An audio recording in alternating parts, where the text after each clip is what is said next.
Well, when you live in your car and you have no home base, when your car is your everything, it affects you in a different way than other people who are like part-time travelers. And the pandemic that we're currently going through as I make this video has definitely made it evident what the ups and downs are of living full-time on the road. The biggest issue is you have to remember that when you live full-time in your car, you're dependent on the public resources. The gym for your shower, the coffee shop maybe for your internet and area to do work, etc. So in the past month and a half, 2 months, nomads, people who live full-time on the road, have had to adapt due to the lack of resources, the lack of gyms being open, the lack of cafes being open, maybe even the lack of campgrounds being open. And the nomadic life itself is that. It's a huge part of adaptation. Like when I first sold my house and started living in my car, there was one person that knew me that said, "Sam, I don't know exactly what you're doing, but I know that you have an adaptive mind, so I know you'll figure it out for you." And I took that as a huge compliment. And so when you buy a house, when you buy a home base, what you do is you pour money into resources that are guaranteed each day, each month, all around the year. So when you buy a house, whether you have a mortgage or you don't have a mortgage, you always have property taxes, utilities, etc. Or if you just rent, you have a fixed monthly cost.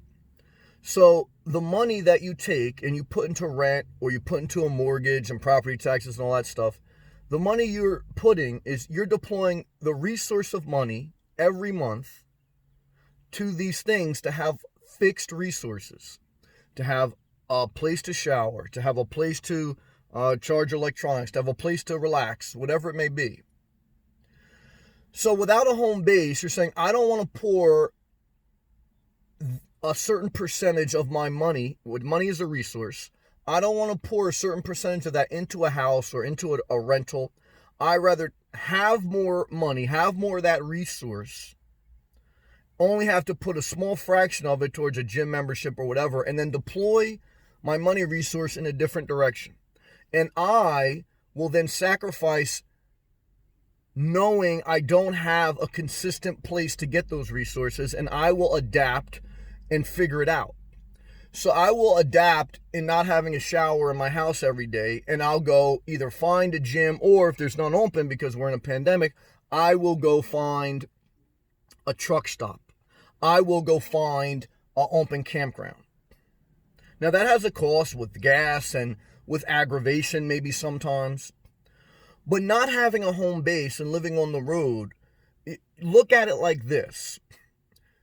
You are making a trade-off. Okay, you can pour more of your money resources into a fixed house or a fixed apartment for rental and have a guaranteed place where you have water, electricity, you can relax. Those are fixed resources dedicated to you, but in exchange, you have to pour more financial resources into them.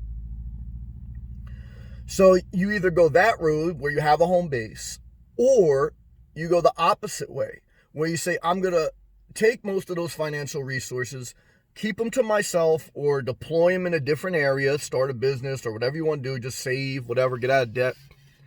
And I am going to adapt to find my own resources each day and figure it out. As you get further along in living on the road, you become more adaptive. You find more places to park. You find more places to camp. You find more places to shower. You become more versed, more knowledgeable around. You become more versed and knowledgeable around your surroundings. Okay, so you're aware of where you can get resources.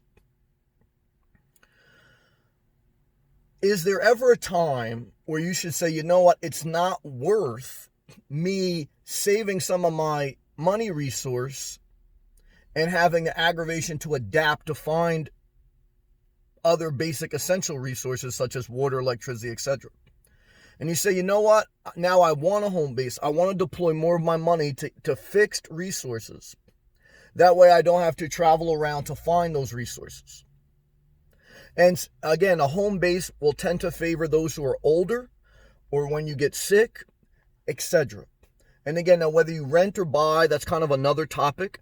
But either way, rent, buy, whatever it may be, when you have some type of fixed location, you're dedicating more money to those fixed resources. When you decide to live full-time on the road, you're taking back some of the financial resources, the money, and in exchange now, you have to go find the resources, water, electricity, shower, all those things, you know what I'm saying? But that's the essence of being a nomad without a home base. The bottom line is to help you visualize what you are doing and why you are doing, is you're basically saying, I'm going to keep more of the money, that's a resource, and I'm going to go find the other resources, the water, electricity, etc. When you have when you have an apartment or house, you just simply have fixed guaranteed resources at a cost. So the exchange of resources creates a different lifestyle, which may suit different people better or worse. But that's what you are doing in essence. And everything changes, so you may change your mind as you go. Again, I think the nomad lifestyle tends to favor the younger, more healthy person, no doubt. But it's just something I wanted to share because I think about there are some now resources opening up again, some coffee shops, some gyms in some states, but not many. Not at least in the areas I'm in. But that's what happened, these past couple months where these resources dried up. They closed up because of government mandates, and people felt the pinch of this lifestyle. The pinch of this lifestyle is when those public resources dried up, and no one ever thought that the whole country would shut down every gym. That was unimaginable 2 months ago. What you basically had was nomads got pinched, and a lot of nomads went to a rental. They bought a house, and that's not a bad thing. I mean, everyone has their own reasons, and everyone should deploy their resources based on what they need to do with their life. When in doubt, just do a short-term rental, because that keeps your flexibility. And your flexibility is the greatest part of living the nomad life, which basically means your options are more than the average person. You have less to worry about, less stress, less tying you down. For me, there is something that really makes me excited about being a full-time nomad, knowing that I'm not attached to anything. There's something, not just with the resources, but with the mental that I really like. Again, as I progress, I always do look at a home base if one makes financial sense where I'm not tying up too much resources. But there's also the resource of the mind, the anxiety, that everything you buy and that you're committed to, your mind, your brain is just like your wallet. So everything that you are obligated to take care of, your brain spends time and energy to think about. And that's a resource. I think about my mental health and how I like to look at life. Obviously I think about money, but also think about if I have to take care of something, whether it's a house, a pet, a girlfriend, how much does that affect my brain worrying about that thing?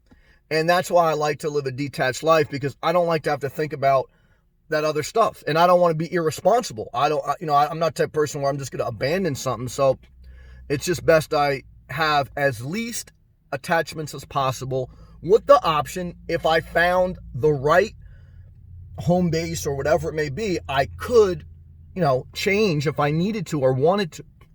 But I just figured I'd give you a summary on my thoughts on a home base and living on the road. Hopefully that helped you. If you did, I appreciate it if you click the thumbs up.